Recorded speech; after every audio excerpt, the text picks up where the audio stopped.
Oke, selamat siang semuanya. Setelah di video sebelumnya ya, kita membahas tentang sistem pengendalian intern atau internal control, di mana kita membahas gimana menyusun sistem pengendalian intern, dan setelah itu kita melakukan evaluasi atas sistem pengendalian intern tersebut. Ya, nah di video kali ini kita membahas tentang fraud control plan. Ya, karena memang fraud control plan ini adalah salah satu layanan yang bisa diberikan oleh seorang akuntan forensik. Jadi nggak melulu audit forensik, nggak melulu menghitung kerugian keuangan, nggak melulu eh, melakukan perusahaan aset, tapi juga kita membuat sistem anti fraud atau fraud control plan ya. Ada yang menyebutnya fraud control plan. Bisa juga sih sebenarnya melakukan evaluasi sistem pengendalian intern sebagai bagian dari fraud control plan tadi juga ya. Nah, pertanyaan pertama ya, apakah fraud control plan? Nah, intinya adalah setiap organisasi, baik bisnis maupun non profit sekalipun, ya, bahkan organisasi agama sekalipun ya, itu punya risiko fraud di dalamnya ya. Organisasi yang punya sistem pengendalian intern yang sangat baik sekalipun masih punya risiko terjadinya fraud. Namun, semakin baik sistem pengendalian intern, maka risiko fraud bisa semakin kecil. Nah, fraud control plan adalah suatu sistem yang dibangun untuk meminimalkan risiko fraud tadi. Ya, dan kalau sampai kejadian harus ngapain? Karena kalau kita misalnya nggak punya fraud control plan, kemudian tiba-tiba terjadi fraud misalnya di organisasi, mungkin bingung gitu. Terus kita mau harus kita apakan nih? Nah, itu bisa kejadian loh seperti itu. Nah, makanya inilah kenapa kita susun fraud control plan. Nah, kerangka kerjanya atau frameworknya kurang lebih seperti ini ya. Pertama, harus ada integrated macro policy atau kebijakan makro atas uh, anti fraud ini. Jadi ada kebijakan makro ya yang jadi payung atas seluruh program anti fraud ini. Pilarnya adalah penilaian risiko fraud, community awareness atau kesadaran komunitas, dan reporting system atau sistem pelaporan kalau terjadi fraud. Dan dasarnya, landasannya adalah conduct and disciplinary standard. Yang menjadi dasarnya adalah standar perilaku dan standar disiplin. Ya. Nah, ini kalau kita bikin ini seperti ini. Jadi frameworknya adalah uh, uh, ini rinciannya adalah pertama, frameworknya adalah integrated macro policy ya. Nah, atributnya adalah pertama adanya kebijakan anti fraud. Nah, jadi kebijakan anti fraud ini adalah ibaratnya kebijakan di level makronya ya. Mau struktur pertanggungjawabannya gimana, program. Jadi kurang lebih kayak community awareness, reporting system, conduct and disciplinary standard itu kerangka dasarnya itu kita jelaskan di kebijakan anti fraud tadi. Ya. Jadi kalian kalau bikin fraud control plan, ya pertama dokumen yang kalian susun adalah kebijakan anti fraud, termasuk eh, kerangka dasarnya untuk yang kayak fraud risk assessment, community awareness, reporting system, nah dan conduct and discipline itu kalian bikin kerangkanya seperti itu. Kepedulian pegawai, kepedulian pelanggan dan masyarakat, ya secara general, secara makro kalian jelaskan di sana. Terus yang kedua adalah struktur pertanggungjawaban. Struktur pertanggungjawaban itu berarti kalian menjelaskan, kalian bikin kebijakan nih uh, di or, di organisasi ini, misalnya kan kalian punya banyak divisi, di divisi ini yang bertanggung jawab kalau ada fraud siapa, di divisi itu yang bertanggung jawab terhadap fraud siapa, di pabrik ini siapa yang bertanggung jawab terhadap fraud. Nah, jadi ada struktur pertanggungjawabannya supaya jelas ketika terjadi fraud siapa yang harus melakukan apa. Nah, berikutnya adalah fraud risk assessment atau itu kita melakukan penilaian risiko fraud. Nah, penilaian risiko fraud itu ya kurang lebih kayak kemarin kan kita udah membahas penilaian risiko ya yang di video kemarin. Nah, itu apa namanya? Ya kalian terapkan gitu. Tapi fokus hanya risiko fraudnya. Oke, nanti kita praktek bareng-bareng deh, tapi di agak belakang-belakang ya. Oke ya. Nah, berikutnya adalah kerangka berikutnya adalah community awareness. Jadi kalian harus menyusun strategi gimana membangun kesadaran masyarakat. Ya, karena karena manajemen itu nggak bisa secara sendirian mengatasi fraud. Dia butuh dukungan masyarakat dan masyarakat itu mau mendukung gitu loh. Karena kan namanya masyarakat itu kan juga punya hati nurani gitu. Memang kadang ada orang yang nggak peduli, dia kalau ada fraud juga kita nggak peduli misalnya. Tapi kan kadang ada orang-orang yang peduli. Nah, atributnya pertama kepedulian pegawai. Jadi nggak semua pegawai itu kalau ada fraud diambil kan nggak. Ada juga pegawai-pegawai ya yang dia punya hati nurani, yang apa namanya, yang dia tidak suka kalau ada fraud. Nah, itu kita rangkul gitu. Nah, kepedulian pegawai itu gimana? Ya kita bikin strateginya. Misalnya kita mungkin tempelkan nih stiker-stiker atau poster-poster anti fraud. Ya, misalnya nih kalau kalian ke Kementerian Kesehatan ya, misalnya nih, itu di toiletnya itu ada poster ini, misalnya masalah urin lah, masalah urin yang sehatnya seperti apalah, eh, kayak apa infografis gitu loh. Oh, ya terkait pola hidup sehat gitu. Sehingga secara nggak sengaja kan karena kalian lihat terus kalian teredukasi. Nah, kemudian pegawai itu juga sama seperti itu. Perlu kita tekankan masalah anti fraud tadi, apa kode etik, etika ya dalam bentuk poster, mungkin misalnya dalam bentuk outbound perusahaan gitu ya.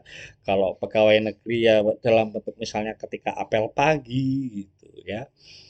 Kemudian kepedulian pelanggan dan masyarakat itu juga. Jadi misalnya nih kalau kalian ke minimarket ada tulisan kadang kalau tidak diberikan struk maka belanjaan Anda gratis. Nah, itu kan membangun kepedulian pelanggan dan masyarakat gitu supaya mereka peduli, oh saya harus dapat struknya nih gitu.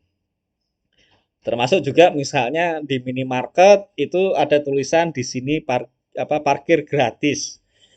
Sehingga diharapkan kalau misalnya ada pihak-pihak yang menarik bayaran atas parkir gitu, eh, pelanggan ini mungkin bisa melaporkan kepada owner. Cuman memang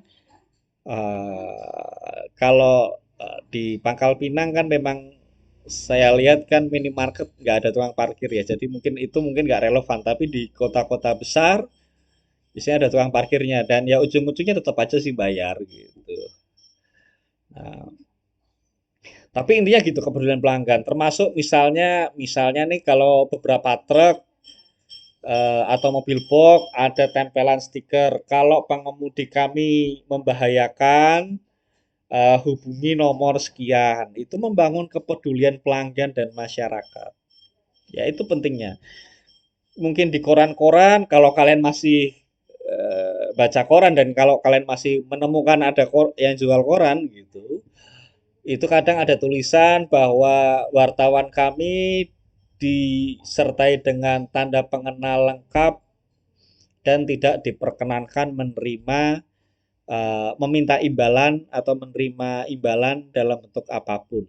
Ya, nah itu cara membangun kepedulian pelanggan dan masyarakat. Kemudian juga adanya perlindungan kepada pelapor. Jadi kepada pelapor ini kita bikin mekanisme gimana agar pelapor ini identitasnya bisa terlindungi. Ya, supaya nanti apalagi kalau pelapornya adalah pegawai sendiri, jangan sampai dia kemudian malah jadi musuh bersama. Ya, kalian bikin tuh dokumennya nih. Ini loh cara membangun perlindungan kepada pelapor. Kalian susun prosedurnya, ya. Nah, kemudian reporting system. Reporting system ini maksudnya adalah sistem pelaporan kalau ada fraud. Ya, pertama sistem pelaporan sistem pelaporan kejadian fraud. Itu biasanya namanya whistleblowing system ya.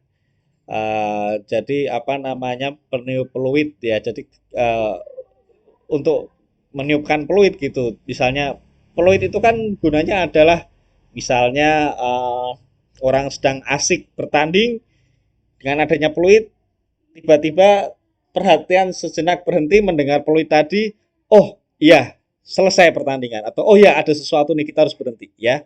Nah, itu pun juga whistleblowing system ya. Ini memberikan informasi bahwa oh ini ada fraud nih kejadian ya. Nah, kita gimana bikin sistem pelaporannya? Bikin hotline-nya, nomornya, emailnya. Kalau zaman dulu ada kotak saran misalnya. Cuman kalau kotak saran kan kelihatan fisiknya ya. Orang yang masukin saran tadi, emailnya, WhatsApp-nya, alamat suratnya, ya. Kemudian kalian juga bikin pengungkapan kepada pihak eksternal. Maksudnya adalah kepada penegak hukum. Jadi kalian sudah bikin dulu dalam sistem anti fraud itu prosedur, ya.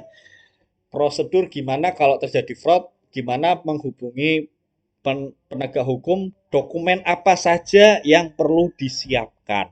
Nah, siapa yang harus melaporkan ke penegak hukum, ya misalnya gitu.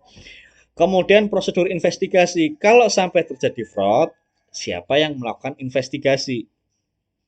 Ya, jadi misalnya nih sebelum dilaporkan ke penegak hukum, kita siapa yang melakukan investigasi? Mungkin SPI dari kantornya, ya dari perusahaan, atau mungkin bisa meng-hire kantor akuntan publik, ataupun ya gimana solusinya.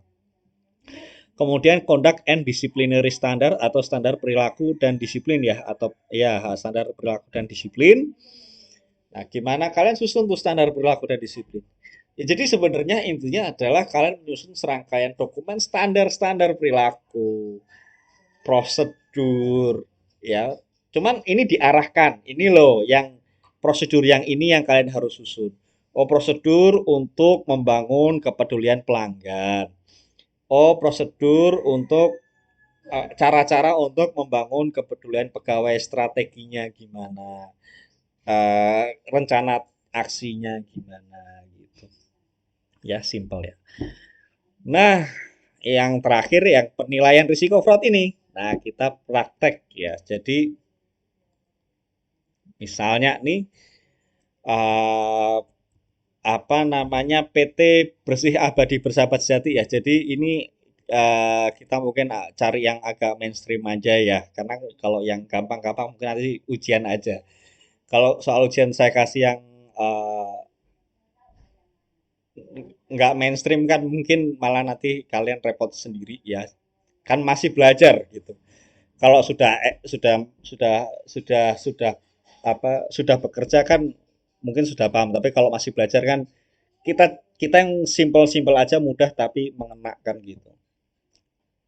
Oke, jadi PT Bersih Abadi Bersahabat Sejati ini adalah perusahaan ya, perusahaan sedot basic gitu, skala nasional ya. Ya anggap aja minimarket yang terkenal itu, tapi kali ini bukan minimarket ya, tapi perusahaan sedot basic gitu ya.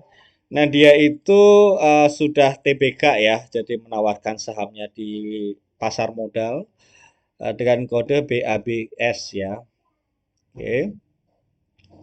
Nah, oke. Jadi proses bisnisnya gini, ada perusahaan induknya di Jakarta. Kemudian dia punya kantor-kantor cabang di kota-kota seperti di Jakarta, Bandung, Bogor, Tangerang, Semarang, Surabaya. Oke. Nah, masing-masing kantor itu kemudian tentu aja kan nggak mungkin ya orang misalnya mau sedot WC terus kayak misalnya kita ke bengkel resmi kan, nggak, kalau kita ke bengkel resmi kan kita datang ke bengkel resmi terus apa namanya, terus ketemu di sana yang terima ini kan enggak. Kalau kalau apa namanya, kalau perusahaan sedot WC kan dia telepon, nggak perlu datang ke kantor kita ya. Berarti kan nggak mungkin ada kasir ngikut dalam truk pembawa kru, kan nggak mungkin ya, itu boros banget gitu. Nah, oke, nah mulai kebayang kan, kalau bengkel resmi kan kita bisa naruh kasir di kantor ya. Kalau sedot WC kan nggak bisa, orang-orangnya nggak ke kantor. Terus juga nggak mungkin kita ikutkan dalam truk, boros banget gitu. Kita nugasin satu orang untuk satu truk ya. Nah, oke. Nah, padahal kan fraud itu kan duitnya ya, duitnya. Nah, kalau di negara maju kayak di Inggris ya, waktu saya kuliah itu, perusahaan sedot WC itu bayarnya pakai kartu, ya, pakai kartu. Maka ke rekening langsung perusahaan. Ya, pakai apa ya, ngerti ya. Sehingga kan antara pembeli konsumen dengan si kru sedot WC tadi kan nggak ada interaksi uang di sana. Ya, termasuk di layanan apa internet dan TV kabel, pembayaran semua pakai sistem by system ya, nggak ada ke orang servis. Nah, cuman kalau di sedot WC ini kan agak susah ya kalau kita mau pakai seperti itu ya. Ya kalau kalau misalnya TV kabel dan ini kan kalau kalian bayarnya kan kita bisa paksa dia pakai sistem, kalau nggak pakai sistem ya nanti nggak tayang kan gitu. Tapi kalau slot PC kan nggak bisa.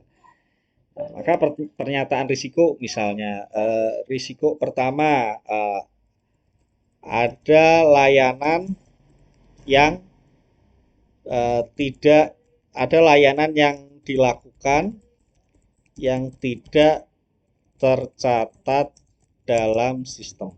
Ya, risiko pertama. Ya, jadi ada jasa yang dilakukan tapi nggak tercatat di sistem, uangnya dikantongin langsung oleh kru. Nah, maka apa yang harus dilakukan? Oke, uh, oke, misalnya sebabnya ya, sebabnya atau ini paling gampang strategi pengendalian dulu deh ya. Dampaknya misalnya terjadi kehilangan pendapatan, misalnya estimasi kita sebesar 40%. Ya, pengendaliannya apa? Pertama, eh, eh, jasa hanya diberikan melalui nomor telepon resmi, itu satu. Tapi kan kadang kru kan bisa janjian, ya kan, nggak pakai nomor telepon resmi. Kalau konsumen udah tahu kan bisa tuker-tukeran nomor. Nah, maka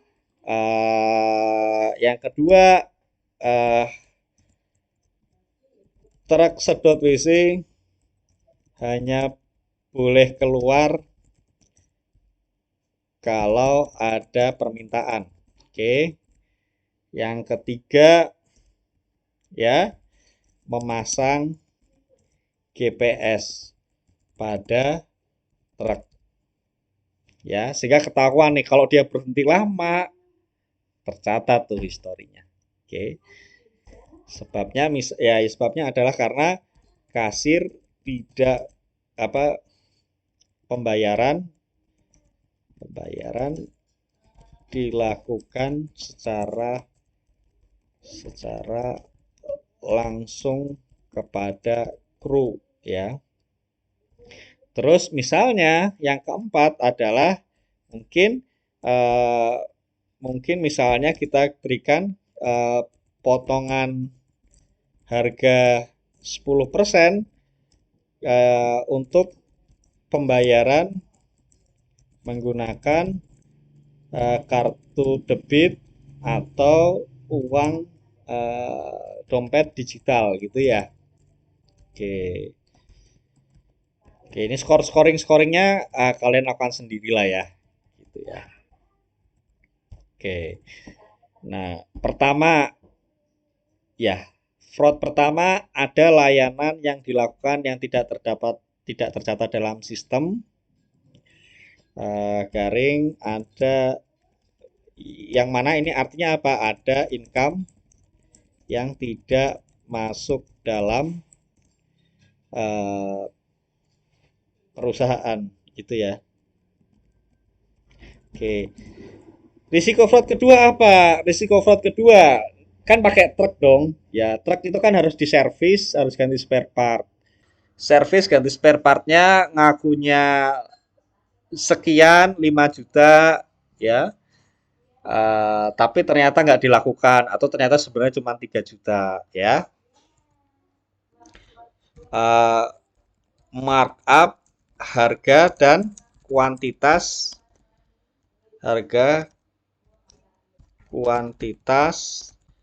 dan kualitas servis truk gitu ya. Nah, sebab nah oke, misalnya ini dampaknya apa ya? Dampaknya adalah truk mengalami kerusakan saat operasional, yang mana pertama mengakibatkan misalnya kehilangan potensi pendapatan misalnya 10%, kemudian juga apa namanya ya berarti ya kerugian biaya servis gitu. Maka misalnya satu servis misalnya dilakukan oleh bengkel yang sudah ditunjuk oleh perusahaan ya, jadi sudah ada kerjasama nih termasuk billingnya dan lain-lain ya. Atau ada juga nih yang nggak mau repot-repot, misalnya servis hanya di bengkel resmi misalnya ya, sebab karena ya ini ya memang sebabnya adalah itikat, misalnya itikat tidak baik gitu ya. Kalau ini memang sudah mungkin atau ya apa ya, ya pertama bisa juga ya ujungnya fraud kan itikat tidak baik ya, tidak baik. Kemudian misalnya bisa juga pembayaran servis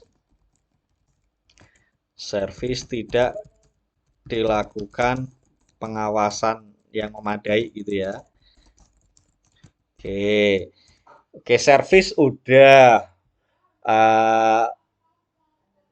penerimaan udah, risiko fraud. Oke, risiko fraud apa lagi? Oh, risiko fraud misalnya eh, pembayaran gaji kepada pembayaran gaji bulanan kepada pegawai yang sudah resign. Bisa juga gitu. Nah, pengendaliannya maka satu, bendahara gaji dan bagian ke bendahara gaji ya. Bendahara gaji itu adalah orang yang ngitung gajinya ya. Bendahara gaji, kasir, dan bagian kepegawaian dipisah ya. Kasir itu adalah orang yang ngebayar. Nah, kasir ini apapun pengeluaran dia yang bayar. Bendahara gaji, jadi mau beli spare part ya dia yang bayar, mau beli bensin dia yang bayar gitu. Nah, bendahara gaji ini dia cuma teken, oh si A gaji sekian ya. Nah, sehingga kalau bendahara gaji ini nakal, ya tetap aja yang ngeluarin duit si kasirnya, bukan si bendahara gaji sendiri. Jadi harus ada kerjasama. Tapi juga harus ada kerjasama dengan bagian kepegawaian. Nah, kalau bagian kepegawaian sudah mengatakan ini resign, ya resign sudah gitu. Nah, itu maka kita pisah ya. Nah, ini mungkin misalnya dampaknya misalnya ini ya terjadi misalnya kerugian sekitar gaji berapa sih misalnya 5% ya gitu dari omset perusahaan gitu ya. Misalnya nih gitu. Ini pokoknya di sisi aja lah apa ya gitu ya. Sebabnya misalnya apa namanya? Sebabnya adalah uh, bagian yang membayarkan gaji adalah yang menyatakan jumlah gaji dibayar gitu ya. Misalnya gitu ya. Oke gaji sudah, oke bensin misalnya, markup biaya bensin, atau mungkin kalau truk bukan bensin ya, truk itu ya bahan bakar lah gitu, solar misalnya ya.